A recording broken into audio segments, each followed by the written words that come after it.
Magandang hapon Pilipinas, narito na po ang latest sa lagay ng ating panahon. Kaninang umaga nakapasok na ng tuluyan ng Philippine Area of Responsibility ang bagyong may international name na Nol. At dahil nasa loob na po ito ng ating boundary, binigyan ito ng local name na Bagyong Dodong. So yan po ang unang bagyo sa buwan ng Mayo at ikaapat naman para sa taong ito ng 2015.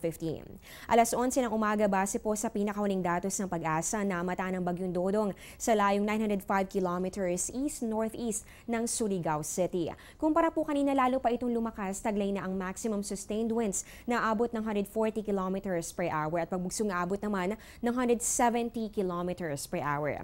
At dahil din po sa pag-recede ng ridge ng high pressure area, bahagya po itong bumibilis at kumpara po nitong mga nakalipas sa araw. Sa ngayon ay kumikilos sa ito pa west-northwest sa bilis naman na 17 kilometers per hour. Ayon kay Pag-asa weather forecaster Fernando Cada, kung mapanatili ang taglay na bilis at direksyon, inaasahan po ang pagtama nito dito yan sa may kalupaan po ng Isabela, Cagayan sa araw po ito ng Linggo.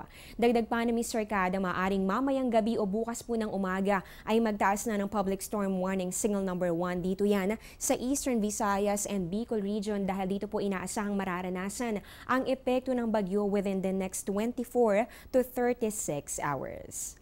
Marami pang mga impormasyong dapat malaman, babalik po kami matapos ng isang paalala. Air 21 online booking. Book, pay, ship. www.onlinebooking.air21.com.ph. The first complete online platform for shipment booking, payment, and package pickup and delivery in selected areas in the Philippines. Another innovation by Air 21. Sagot ko, padala mo.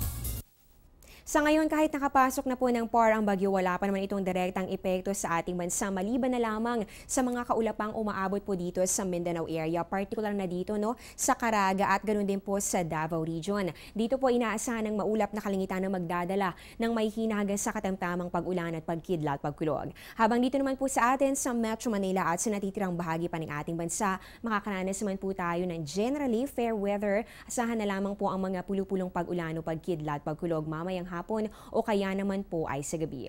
At sa loob po ng 24 hanggang 36 na oras, pinapaalala po ng Pag-asa na inaasahan naman ang malakas sa mga pag-ulan dito po yan sa Eastern Visayas at ganoon din po sa Bicol region dahil sa patuloy na paglapit nitong si Bagyong Dodong. Sa lagi naman po ng ating mga karagatan, makakaranas ng katamtaman hanggang sa maalong karagatan ng eastern section ng Visayas, pababa po dito sa eastern section ng Mindanao, habang sa natitirang baybay naman po na Pilipinas, inaasahan po natin ang banayad hanggang sa katamtamang pag-alon. At yan po ang latest mula po dito sa Pag-asa. Abangan niyo po ang susunod kong update mamayang alas 3 ng hapon. Dito pa rin po yan sa Telebisyon ng Bayan.